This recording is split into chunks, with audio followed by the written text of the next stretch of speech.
Thiruvananthapuram പൊഴിയൂരിലെ മത്സ്യത്തൊഴിലാളികൾക്കായി fisheries വകുപ്പ് നിർമ്മിച്ചു നൽകിയ നിറവ് ഫ്ളാറ്റ് സമുച്ചയം അനധികൃതമെന്ന് കാരോട് പഞ്ചായത്ത്.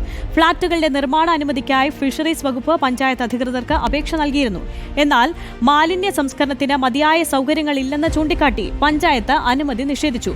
പ്ലാൻ പുനഃസ്ഥാപിക്കാൻ ഫിഷറീസ് വകുപ്പിനോട് നിർദ്ദേശിച്ചെങ്കിലും ഫിഷറീസ് വകുപ്പ് ഇതൊന്നും വകവയ്ക്കാതെയാണ് ഫ്ളാറ്റ് നിർമ്മിച്ചത്.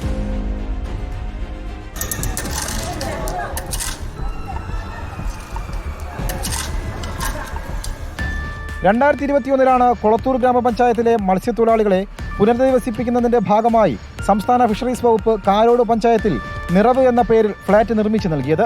ഫ്ളാറ്റിന്റെ നിർമ്മാണത്തിനായി ഫിഷറീസ് വകുപ്പ് തയ്യാറാക്കിയ പ്ലാനിൽ മാലിന്യ സംസ്കരണത്തിന് വേണ്ട സംവിധാനങ്ങൾ ഒരുക്കിയില്ലെന്ന് ചൂണ്ടിക്കാട്ടി പുതിയ പ്ലാൻ തയ്യാറാക്കാൻ പഞ്ചായത്ത് നിർദ്ദേശിച്ചിരുന്നു.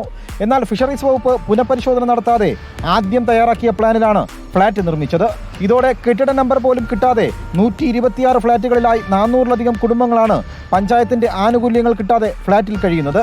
കഴിഞ്ഞ വർഷം ഡെപ്യൂട്ടി കളക്ടറുടെ അധ്യക്ഷതയിൽ ശുചിത്വ മിഷനും ഫിഷറീസ് വകുപ്പും കാരോട് പഞ്ചായത്ത് അധികൃതരും നടത്തിയ ചർച്ചയിൽ ശുചിത്വ മിഷന്റെ ഫണ്ടിൽ നിന്നും 80 ലക്ഷം രൂപ സീവേജ് ട്രീറ്റ്മെന്റ് പ്ലാന്റ് നിർമ്മിക്കാൻ ഫണ്ട് അനുവദിച്ചിരുന്നു.